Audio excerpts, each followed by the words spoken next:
Le film commence par une jeune femme nommée Jessica qui se retrouve prise dans l'un de ses cauchemars récurrents.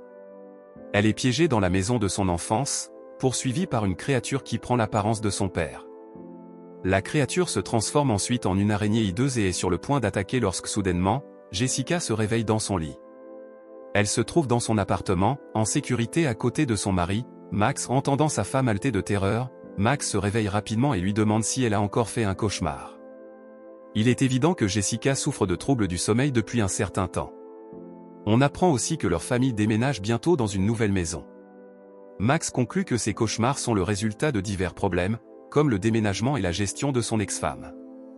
De plus, il suggère qu'ils devraient emménager immédiatement dans leur nouvelle maison, afin de résoudre au moins un problème. Jessica n'est pas immédiatement enthousiaste à l'idée, mais finit par accepter et commence à préparer leurs valises. Quelques heures plus tard, le couple et leurs 2 filles arrivent devant la propriété qu'ils appelleront désormais chez eux. Il est révélé que c'est la même maison où Jessica a grandi avec sa famille. Elle a dû partir après un incident avec son père, Ben, lorsqu'elle était enfant. Il était un homme bon en apparence, mais un jour, soudainement, il a craqué et a perdu la raison. Ben a attaqué sa fille, qu'il aimait plus que sa propre vie, et lui a même laissé des cicatrices sur les bras. Il a été interné après cet événement et Jessica a été envoyée vivre chez ses grands-parents. De retour dans le présent, on aperçoit la dynamique familiale de Jessica. Elle est heureuse en mariage et est belle-mère de 2 filles magnifiques, Taylor et Alice. La plus jeune, Alice, s'est bien adaptée au second mariage de son père, mais l'aînée, Taylor, reste distante. Cela n'empêche pas Jessica de faire de son mieux pour devenir une mère accueillante pour les 2. Elle montre même à sa fille cadette autour de leur nouvelle maison. Cet après-midi-là, Jessica reprend son travail et il est révélé qu'elle est une écrivaine et illustratrice à succès. Elle est l'auteure de la série de livres pour enfants primés Molly Millipede et Simon l'araignée. Actuellement, Jessica est extrêmement stressée par la date limite de son nouveau livre. Alors qu'elle est absorbée dans son travail, Alice entre dans la pièce et propose de jouer à un jeu. Très heureuse de cette offre, Jessica accepte immédiatement et elle décide de jouer à cache-cache. Cependant, pendant qu'elle joue, Jessica reçoit un appel de son éditeur et sort de la maison pour discuter. Alice, de son côté, continue à chercher sa belle-mère et finit par se retrouver dans le sous-sol. L'enfant regarde autour de l'espace faiblement éclairé et trouve un ours en peluche derrière des caisses en bois. Cela ressemble à un jouet standard, mais il semble que l'ours en peluche puisse communiquer psychiquement avec Alice. En fait, il se présente sous le nom de Chauncey l'ours et dit qu'il a faim. L'enfant emmène ensuite l'ours en peluche dans sa chambre. Pendant ce temps, Taylor prend des selfies dans sa chambre lorsqu'elle voit quelque chose de vraiment effrayant.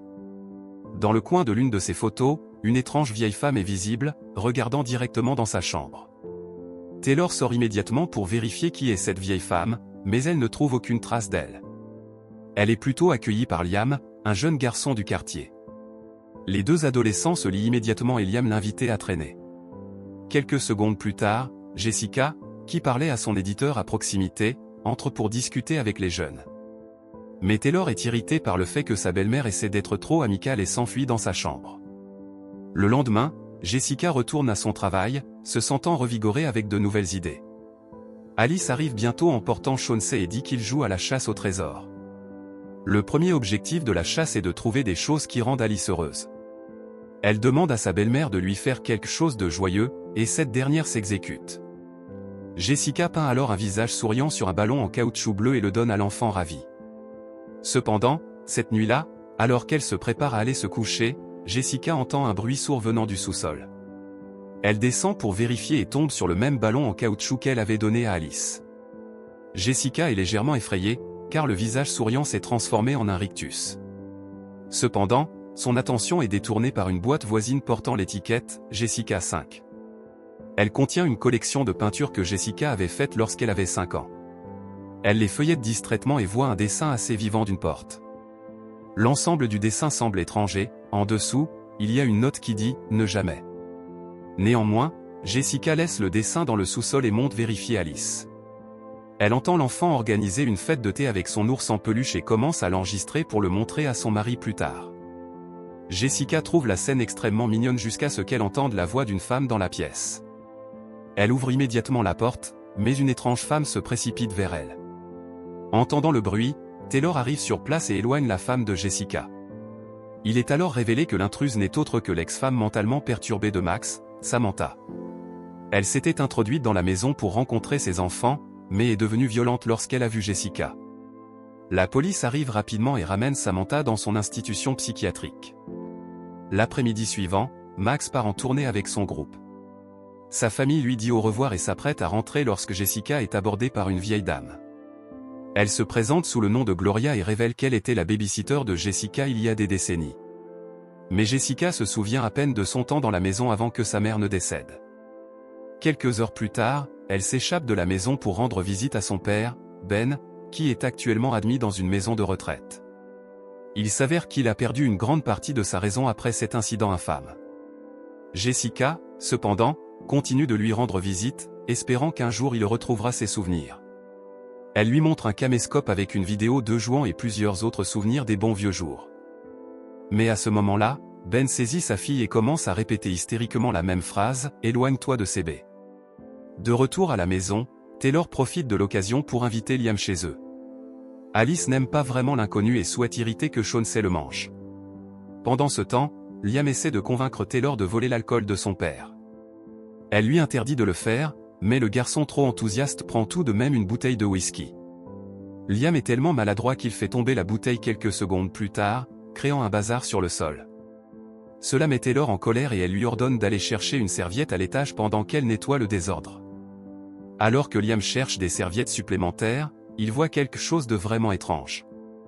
Il semble que quelqu'un ait mis Chauncey sous un drap et l'ait placé au milieu du couloir.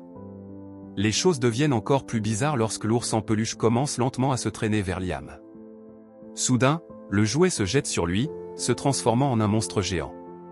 Liam hurle de terreur, mais il est rapidement ramené à ses sens par Jessica. Il s'avère qu'elle est arrivée quelques minutes plus tôt et confronte sa fille ainsi que son ami. Un Liam embarrassé part sans dire à personne ce qu'il a vu. Quelques jours plus tard, Jessica retourne à son bureau à domicile mais découvre que quelqu'un a décapité ses dessins. Elle sait qu'Alice n'a pas reçu toute l'attention qu'elle mérite. Elle en conclut que c'est la petite fille qui a fait cela pour exprimer une frustration accumulée.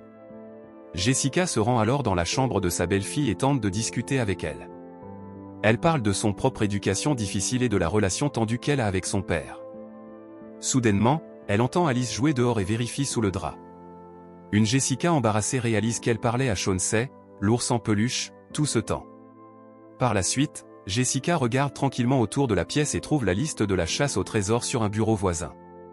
La liste commence innocemment mais devient progressivement de plus en plus sadique.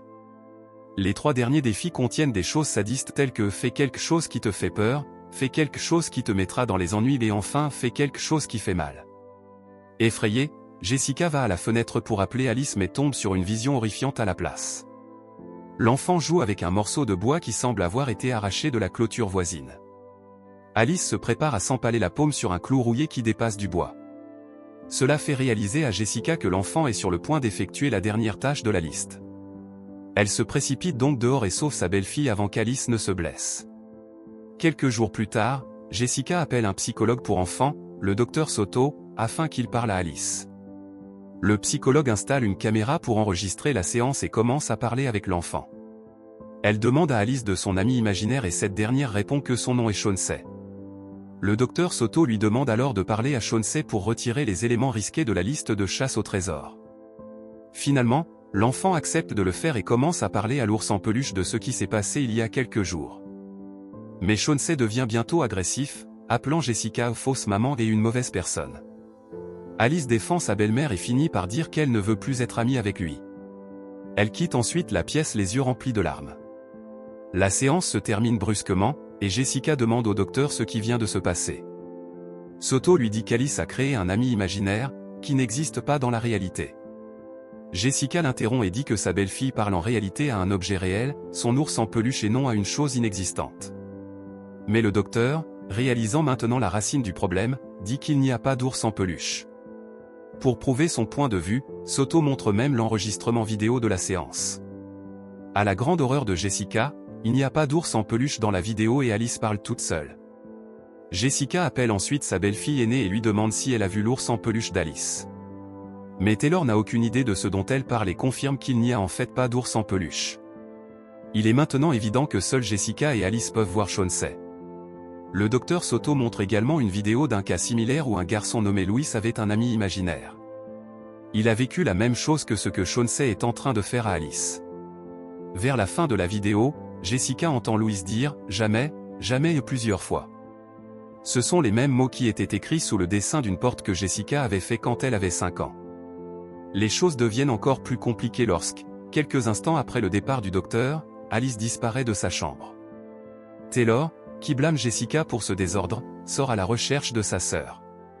Elle croise leur voisine étrange Gloria, qui dit savoir où se trouve Alice. Elle invite la jeune fille chez elle et commence à expliquer ce qui est arrivé à Jessica lorsqu'elle était enfant. Selon elle, Jessica avait aussi un ami imaginaire dont le nom était également Chauncey. Les amis imaginaires sont des esprits qui se lient aux jeunes et peuvent devenir sinistres s'ils sont abandonnés. Jessica avait abandonné Chauncey lorsqu'elle était enfant et maintenant l'esprit est devenu maléfique. Il veut se venger en conduisant Alice vers un autre royaume appelé Never Ever. Peu après, Gloria et Taylor retournent chez elle et retrouvent Jessica. Il s'avère que la belle-mère a découvert le Never Ever après avoir consulté ses vieux dessins dans le sous-sol. Maintenant qu'elles savent ce qui se passe, le trio composé de Jessica, Taylor et Gloria se rend au sous-sol. Elles jouent à la chasse au trésor et accomplissent les 3 tâches mentionnées dans la liste. Soudain, une porte brillante s'ouvre dans un coin du sous-sol et les 3 femmes y entrent. Elles arrivent enfin dans un endroit appelé le Never Ever, une dimension différente contrôlée par l'imagination des enfants qui l'habitent. En cherchant Alice, l'entité qui se fait appeler Chauncey apparaît sous la forme d'un monstre en peluche et déchire Gloria. Le duo Murphy parvient à fuir et tombe heureusement sur une pièce qui ressemble à l'ancien appartement de la famille en ville. Alice est habillée en princesse, entourée de cadeaux, et elle a même Samantha avec elle. Jessica, réalisant qu'elle doit convaincre l'enfant que cet endroit Never Ever n'est pas réel, élabore un plan. Elle commence à étaler de la peinture sur les murs, quelque chose que Samantha n'a jamais permis à ses enfants de faire. Alice rejoint sa belle-mère et bientôt une nouvelle porte s'ouvre. Les filles s'enfuient immédiatement tandis que Chauncey poursuit Jessica sous sa forme monstrueuse. Heureusement, Jessica poignarde la bête dans l'œil et réussit à passer par la porte vers l'autre côté. Mais elle est toujours dans le royaume de Never Ever et est lentement acculée par les clones psychopathes de ses belles-filles ainsi que de son père. Elle est sur le point d'être submergée lorsque Taylor apparaît avec une batte de baseball. Elle frappe l'un des clones à la tête, tire sa belle-mère loin et elles parviennent finalement à revenir dans le monde réel. Cependant, leurs problèmes ne sont pas terminés car Chauncey apparaît également dans la vraie dimension. Il essaie de ramener Jessica dans le Never Ever, mais heureusement, la courageuse petite Alice trouve une solution permanente. Elle voit de l'essence se renverser à proximité et l'enflamme rapidement à l'aide d'une boîte d'allumettes. Chauncey est immédiatement pris dans les flammes, qui se propagent ensuite dans tout le sous-sol. Heureusement, Jessica et ses belles-filles s'échappent juste à temps tandis que leur maison entière est engloutie par le feu. Le lendemain, Jessica, Taylor et Alice essaient de s'enregistrer dans un hôtel, mais elles sont effrayées lorsqu'elles voient un ours en peluche apparaître derrière une chaise. Il s'avère qu'il appartient à un petit garçon, qui raconte à sa mère son ami imaginaire Rufus. La caméra montre alors que Rufus est exactement semblable à Chauncey l'ours.